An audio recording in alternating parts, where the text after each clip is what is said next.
Good morning, children. How are you all, children?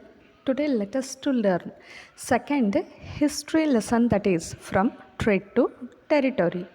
The company establishes power. Okay, children. Before I could begin this lesson, let me to ask some of the questions. Actually, Britishers came to our country. You know very well about this. May I know the reason or reasons that Britishers came to our country? Yeah, most of you may have said that is because of business, isn't it? And you people are absolutely right if you say that they have come for business. Children, actually, earlier they came our country just for business. Later on, they started to settle down and they established their power, their administration. So, how they settled down, how they established their power in our country, let us to see in this lesson. Actually, Aurangzeb, he was the last powerful Mughal emperor. Actually, Mughal emperor Aurangzeb was the last powerful emperor and he established control over a largest part of India. But after his death, many Mughal subedars in the sense governors as well as zamindars landlords who had huge lands.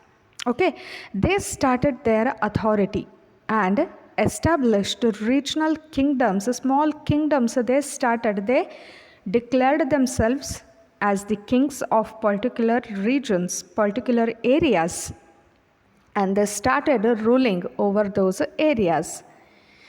East India Company comes east.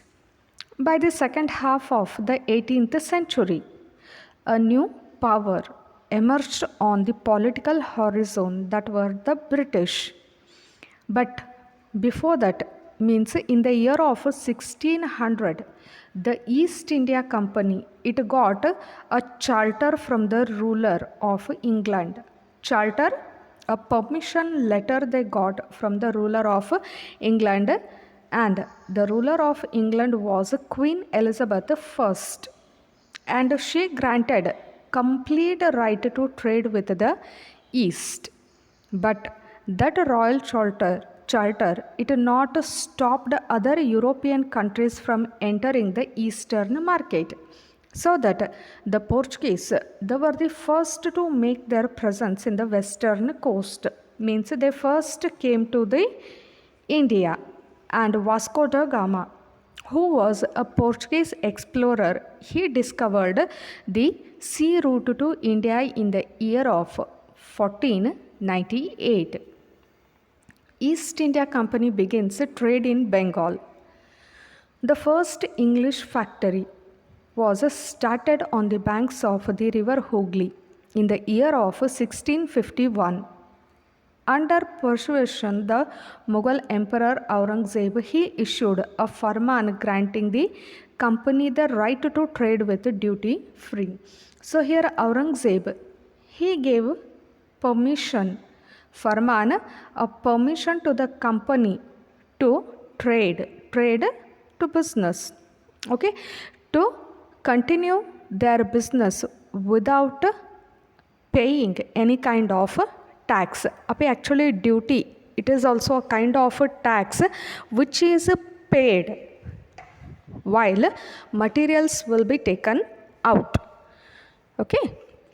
Then Aurangzeb, he granted this permission only for the company, but many of the officials of the company, many of the officers of the company, they started their private trade too. And when Aurangzeb asked them to pay duty, pay tax, then these officers refused. They said that they will not pay any kind of a tax. How trade led to battles?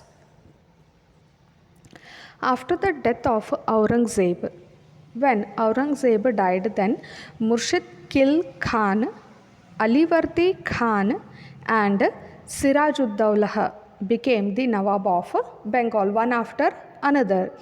And They were stronger rulers, and these rulers, these Nawabs, refused to grant the company concessions. Earlier, company got concession under the rule of Aurangzeb, but these three Nawabs, they refused to grant such kind of concessions to the company, and even they asked a large tribute for the company's right to trade. If the company gives a large tribute, if it pays a tax, then only company can trade, then only it can maintain its business.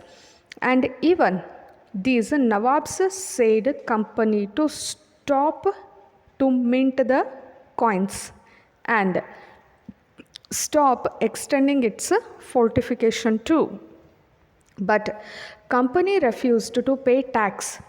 Not only refused, but also it wrote many disrespectful letters and tried to humiliate the Nawabs and his officials. Humiliate, teasing them. They started to write disrespectful letters and started to humiliate Nawab and officials too.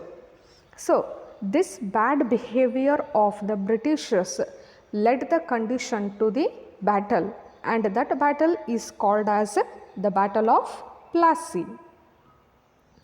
Siraj-ud-Dowlah, he became the Nawab of Bengal in the year of 1756. He asked the company to stop meddling in the political affairs of his dominion, stop fortification and pay the revenues. So as he was the Nawab of Bengal, Siraj-ud-Dowlah asked the company to stop meddling in political affairs. British started to enter in the political affairs of our country. So Siraj-ud-Dowlah asked them to stop their interference. Along with that, he asked to stop fortification and to pay the revenues. But the company, the British said no for all these things. Finally, when the negotiation failed, the Nawab of Bengal, he marched with 30,000 soldiers to the East English factory at Kasim Bazar and captured the company officials. They acquired company offices, locked their warehouse godowns where Britishers kept their goods, and disarmed all Englishmen and blocked English ships. Then he marched to Calcutta to establish control over the company's fort there. So finally, Siraj-ud-Dowlah defeated the Britishers in his area, and he marched to Calcutta to establish control over the British companies. In the year of 1757, Robert Clive, he led the company's army against Siraj-ud-Dowlah at Plassey. And in this battle, Siraj-ud-Dowlah defeated, and the main reason for the defeat of this Nawab was actually Mir Jafar, who was one of the commanders of Siraj-ud-Dowlah. He never fought the battle. Along with that, even Robert Clive, he promised Mir Jafar that after killing Siraj-ud-Dowlah, or else after crushing Siraj-ud-Dowlah, he will be the Nawab of Bengal. By hearing this, Mir Jafar started to support Robert Clive instead of Siraj-ud-Dowlah. So finally, a battle took place between the Nawab of Bengal, Siraj-ud-Dowlah, and company's commander Robert Clive. And the Battle of Plassey began, and in this battle, the Nawab of Bengal, Siraj-ud-Dowlah, was defeated by the company as his commander Mir Jafar cheated him. And this battle of Plassey became so famous because this was the first major victory the company won in India. And after the defeat at Plassey, Siraj-ud-Dowlah was assassinated, killed, and Mir Jafar was made the Nawab of Bengal as Robert Clive promised. However, Mir Jafar protested from being puppet. Actually, Mir Jafar too later on went against of the Britishers to act as they said. The company removed Mir Jafar and brought back Mir Qasim. And when Mir Qasim complained, he was defeated in a battle that was called as Buxar in the year of 1764. Actually, the company used a variety of political, economic, and diplomatic methods to extend its influence before annexing an Indian kingdom.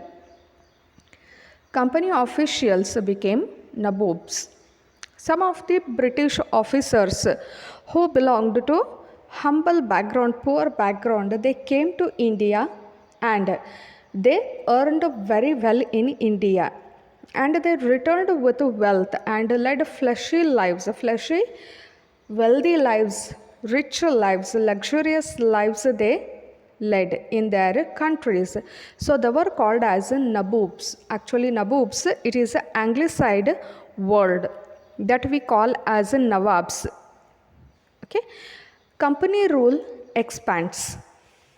Through the residents, the company officials began interfering in the internal affairs of Indian states. So, as the one Bengal state, one of the richest provision of our country in earlier period. Okay, so here the officials, the company start interfering in the internal affairs of Indian states. Along with that, even the company forced the states into subsidiary alliance. The company asked Indian states to follow the rule of subsidiary alliance. According to this alliance, Indian rulers were not allowed to have their independent armed forces, military forces, and they were to be protected by the company. They should have armed force which is given by the company, but these rulers, Indian rulers, had to pay for the subsidiary forces, and that the company was supposed to maintain for the purpose of this protection. And whoever have failed to make a payment, then part of their territory was taken away as the penalty. It was the rule of a subsidiary alliance. Okay, children, this is the first part of lesson. We will meet in second part. If you get any doubts regarding first part, please contact me. Good day, children. Take care.